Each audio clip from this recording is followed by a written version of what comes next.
What is going on, guys? It's Reflex here. In this video, oh my gosh, this video was a year in the making, mainly because it should have been done last year, but then games came out, so then I could not platinum this game because of the amount of time it was going to take. So I ended up deleting it, and then ended up, for some reason, after the Melody of Memory demo came out, I ended up playing this game again after, and I was just like, you know what? It's time, we're going to do this now. But as you guys can see from the title, I have gotten the Death Stranding Platinum. Now this game is very controversial with, the whole Game Awards debacle with, it getting like nominated for a whole bunch of awards. And there were some people that really enjoyed the game, some people that really thought it was stupid, some people that enjoyed it but thought it wasn't that great, some people that were like, it's an experience that I guess not everyone can get, and I'm in one of those. I'm in the ballpark of it's an experience that I feel like if you get it, you get it, and if you don't, you don't. Now for me personally, I put a lot of time on this game, and from the release date, we're gonna talk about this game because I already put my review out of this game, so I'm gonna talk about it a lot, but it's going to be a little bit different because now I'm actually going to say my thoughts coming back to it a year later, but we're going to talk about release for right now. So when it officially released, I remember playing the game and enjoying it drastically. I wanted to do a let's play on it, but around the time my setup was utter shit, so I could not do that.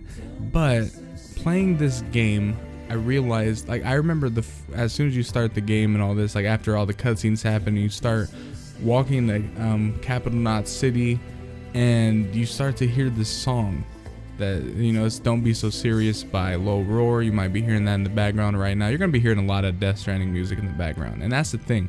That was the very key point to this game. The music. The music was so just perfectly picked for every single instance of this game.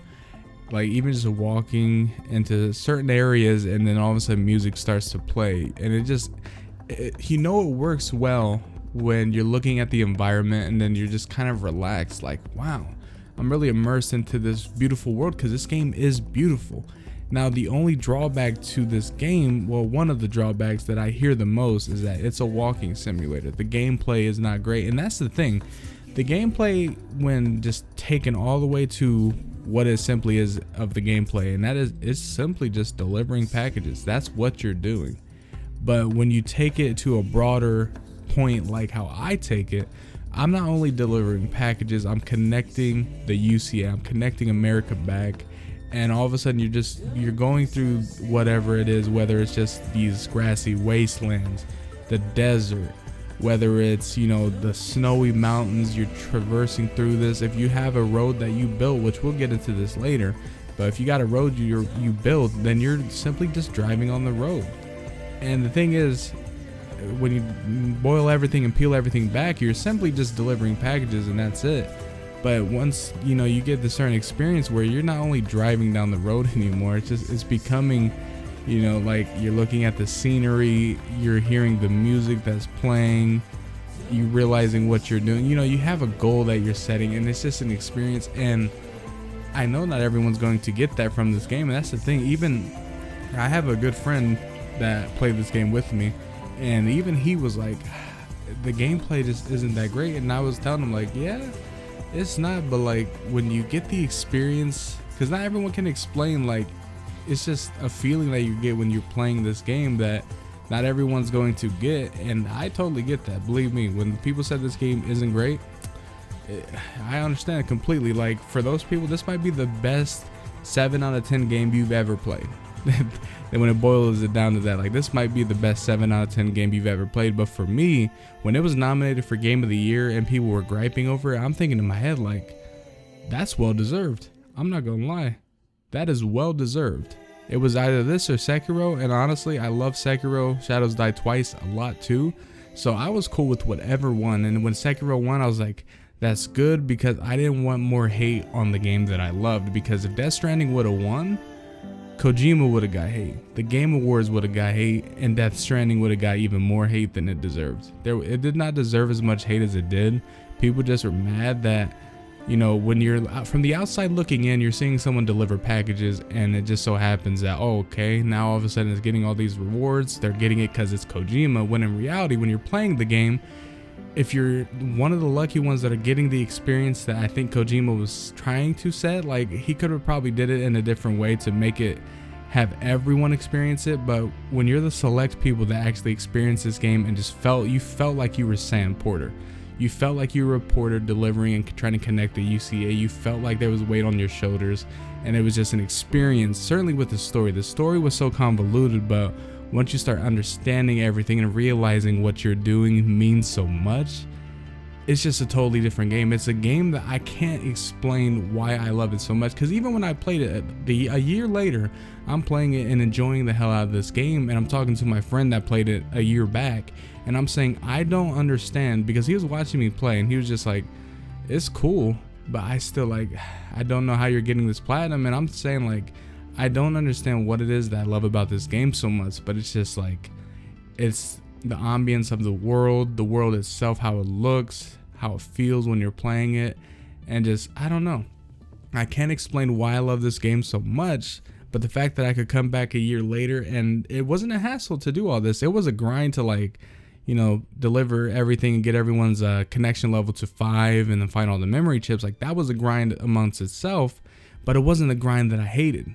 I enjoyed this game. I enjoyed every single moment of this game, from the story to the gameplay, even the combat. And the combat's a little wonky here and there, but once you like get a non-lethal assault rifle and you gotta go take back some supplies that the mules stole, all of a sudden now it just feels good now. Like it's just like, okay, now we got a gun. Now this gameplay is a little different. It's now Metal Gear Solid 5.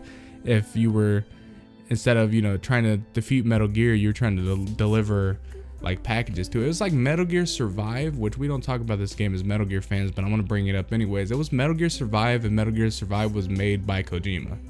That's literally what it is. Metal Gear Survive was so bad of a game, but Kojima was not a part of it. If Kojima was a part of it, I feel like he could have made that game better, but it still would have, still probably wouldn't have ended well, just because, you know, every single cool character left in that helicopter right at the beginning of the game. But we're not going to talk about that game anymore. But with this game, I kept unlocking new things when I came back a year later. Like for instance, as soon as I came back, I decided to finally do the last pizza delivery, and as I did that, I realized the email was from Higgs, and I was like, huh, wow, a year later, I'm just not realizing that I was delivering pizzas to him this whole entire time. And after you deliver the final pizza, the safe house opens up, you go down, and you realize that, oh, I guess this is his hideout. So then you go in there and you realize, oh, I guess he's been watching me this whole time, because it's like a conspiracy theorist room down there. But there's a memory chip that tells you another piece of the unknown man. There's 3 parts to him, and that's for every pizza delivery that you do. But then, you know, I realized that, oh, after I do this, I get a special fabrication blueprint that then I can use to actually make a new style of weapon, which lets me use, I think it was chiral crystals, to then shoot, you know, specific kinds of ammos that not only hurts BTs a lot more, but it also can shoot enemies too, like just regular enemies, but they'll murder. Now, one funny little moment is, as I'm playing this game a year later, I forgot that I had to find bodies, and, well, not find bodies, but if I kill someone, I have to grab their bodies and take them to the incinerator. But the thing is, I forgot, it's a year later, I forgot that was the thing. I didn't even think it was important outside of just the story. I kill a whole bunch of mules because they were making me mad. I come back a day later, and then I realize that I get on, and then Deadman is calling me saying, Sam, there's a whole bunch of bodies about to get go necro. You got to take those to the incinerator. And I'm like, I don't even remember where I killed them. And the thing is, the game, when you leave for a day and come back, those bodies are nowhere to be found because the mules spawns reset. So they're back alive, but they're technically their dead bodies. So like you would have to kill them again and then take those bodies. But I don't even think that would count for the bodies you already killed. So in reality, there was no way for me to prevent what was going to happen.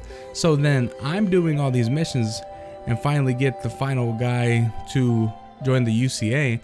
And I climb up a ladder and go to the top, and then everything was like glowing gold, and then an explosion happened. But in my head, I was thinking, oh, this just has to be a secret ending that I just unlocked. Let's go. And then I get a call from Die Hardman where he's like, Sam, you let a thing go necro and it exploded, void out happened, and me, the UCA were finished. And I'm like, what? And then you get this really scary looking end screen.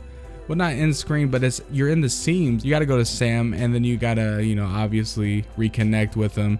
You go inside. This is going to sound weird. You go inside him, you see the baby or the BB, and then you realize that everything in there is completely black.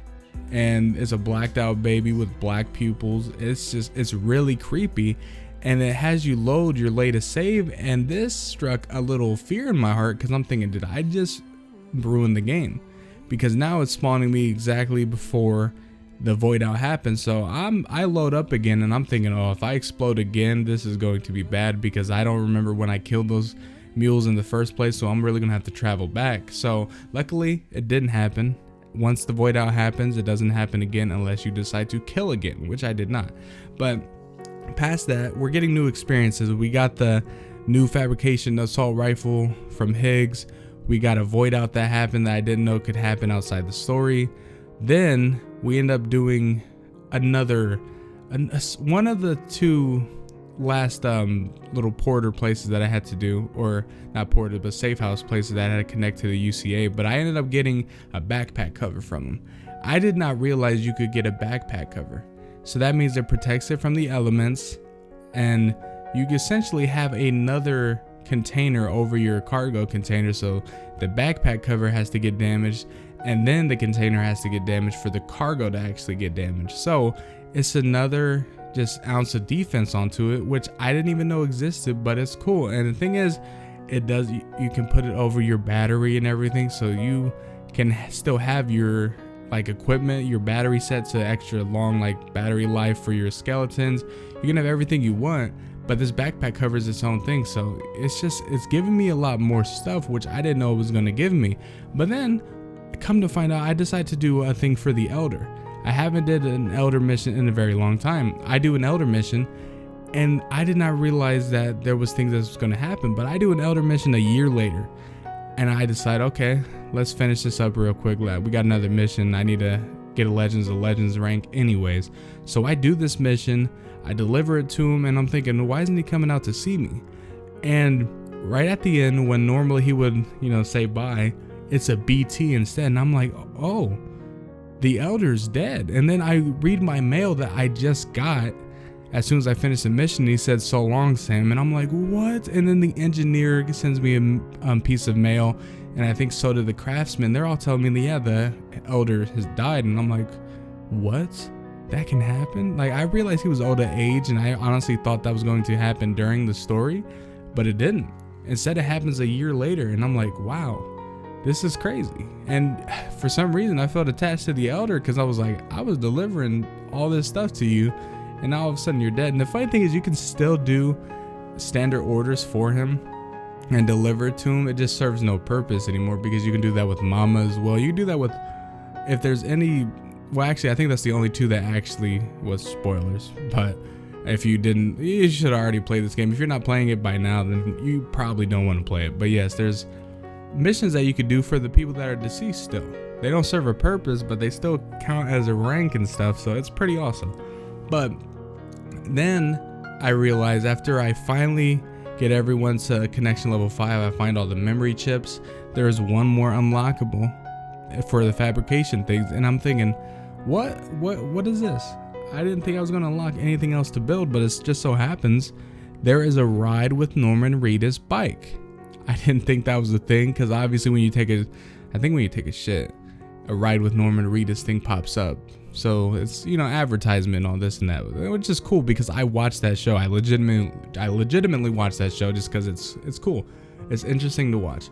But come to find out, I didn't think they added his bike to it. You get on the bike, you start riding it, and the next thing you know, then you have Sam saying like, wow, this should be on this bike should be on an episode of Ride with Norman Reedus and all this and that. And what I think when you get on the bike, the Ride with Norman Reedus bike, I think all of a sudden now Sam is Norman Reedus. At least that's my headcanon, because it was odd that when he was getting on the bike, he was talking differently. He wasn't talking as Sam anymore. It was as if he was talking as a fan of Kojima, as Norman Reedus, saying, oh, we need to get this bike on Ride with Norman Reedus, stat like, and all this and that. And he's like, wow, I really feel like I'm on an episode of Ride with Norman Reedus, which, I mean, it probably isn't. I'm just thinking probably too hard on it, but still, it was a cool moment. I didn't think I was going to unlock that, so it baffled me a little bit. But after that, that was the last piece that I had to fabricate. I ended up getting what I needed the achievement wise for that. So then next, it was the last possible achievement I needed. I needed to grab every single PCC level 2, and then I had to build and fully upgrade every single possible structure. Now, this was cool, but it required a lot of moving back and forth because they require a very lot of materials. So I do everything, like I decided to dismantle a lot of my zipline stuff because my roads are there. I contributed all the roads in this game from the start. I was the one that actually, like, if you have a world that has all the roads built, it might have been me, to be quite honest, because in my world, I spent all my time doing that first. I have a tweet that's liked by Kojima and the voice actor for Die Hardman because I was talking about that because I felt proud. But I decided to dismantle a lot of my zipline networks and instead put a whole like kind of retirement party for me because I'm not playing Death Stranding again. It was a very fun experience, but it's where it ends. But yes, I decided to put every single structure at the beginning road on both sides, and I put Alloy from Horizon Zero Dawn. I always forget how to pronounce or what the name of that game is, but Horizon Zero Dawn, I have her hologram on one side, and then on the other side I have Higgs, and then past that I have I believe it's Fragile, then I have Mama, Amelie, and then I forget what, I think the last one is actually music for my safe house, and it is BB's theme, a way to just say goodbye to this beloved game.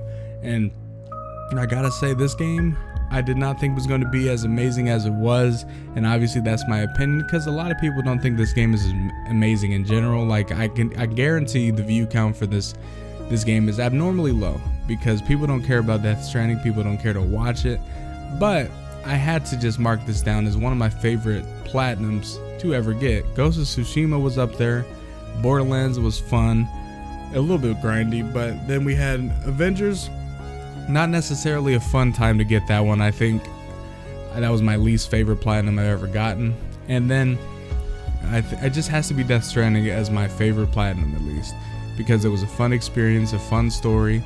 And to cap it off, just if like people were to make a Strand contract with me, they would get to Lake Knot City, walk forward, and then notice that, wow, all these holograms are looking at them and kind of waving, saying goodbye or welcome. But you get all these options, fully upgraded stuff. You get a whole zipline network. I just disabled a lot of them, but like there's a whole zipline network in the mountains for you guys, a full road. Like I made everything possible on this game. Like I did everything I could possibly do. I can't do anymore. The only thing I can do is do 100 more, I believe. Well, I don't know how many. There's probably a lot of missions I could do, but I got the Legends of Legend rank with I think 140 plus missions I've done.